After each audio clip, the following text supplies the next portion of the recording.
ভগবান শ্রীকৃষ্ণ বলেছেন, জীবনের সবচেয়ে দামি জিনিস হলো আপনার বর্তমান, যা একবার চলে গেলে পৃথিবীর সব সম্পত্তি দিলেও তা আমরা কিনতে পারবো না। ঠাকুর বলেছেন, আমাদের চিন্তাধারা আমাদের তৈরি করে, তাই কথার উপর নয়, চিন্তা ভাবনার উপর মনোযোগ দিন। চিন্তাধারা সবসময় বেঁচে থাকে। ভগবান শ্রীকৃষ্ণ বলেছেন, যেভাবে পৃথিবীর আবহাওয়া পরিবর্তন হচ্ছে, এভাবেই জীবনে সুখ দুঃখ আসে যায়।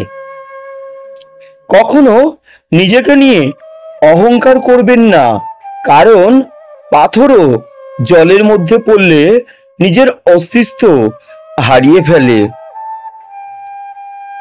ভগবান শ্রীকৃষ্ণ বলেছেন, সব সময় খুশি থাকুন। সময় তো চলতেই থাকে। কখনো কখনো আপনজন অচেনা হয়ে যায়, আবার কখনো কোনো অচেনা লোক আপন হয়ে উঠবে। যে মানুষ আপনার দুঃখে নিজের সুখ ভুলে যায়, সেই মানুষের থেকে আপন আপনার কেউ হতে পারবে না। ভুল সবার দ্বারাই হয়, কিন্তু ভুলকে স্বীকার করা একটা ভালো মনের মানুষের পরিচয়। ভগবান বলেছেন, জীবনে খুশি থাকতে চাইলে নিজেকে এমনভাবে তৈরি করুন যাতে আপনার সাথে কেউ থাকুক বা নাই থাকুক, তাতে আপনার কোনো দুঃখ হবে না। রাত যতটা কালো হয়, তারা ততটাই উজ্জ্বল হয়। দুঃখ যতটা গভীর হয়, ভগবান ততটাই কাছে থাকে। ভগবান শ্রীকৃষ্ণ বলেছেন, যে বোঝে না তার সঙ্গে বোঝাপড়া করবেন না।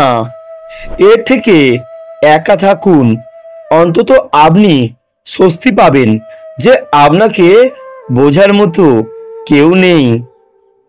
ভগবান শ্রীকৃষ্ণ বলেছেন, জীবন নিয়ে এত ভাববেন না। যে আপনাকে জীবন দিয়েছে সে নিশ্চয় কিছু না কিছু ভেবে রেখেছে। গরিব থাকলে কেউ পাত্তা দেবে না, পরিশ্রম করলে সবাই হাসবে এবং সফল হলে সবাই হিংসা করবে। তাই আপনি নিজের কর্ম করে যান। ভগবান শ্রীকৃষ্ণের বাণী আপনাদের কেমন লাগলো নিচে কমেন্টস করে জানিও। আর চ্যানেলে নতুন হলে চ্যানেলটি সাবস্ক্রাইব করে পাশে থেকো। ধন্যবাদ।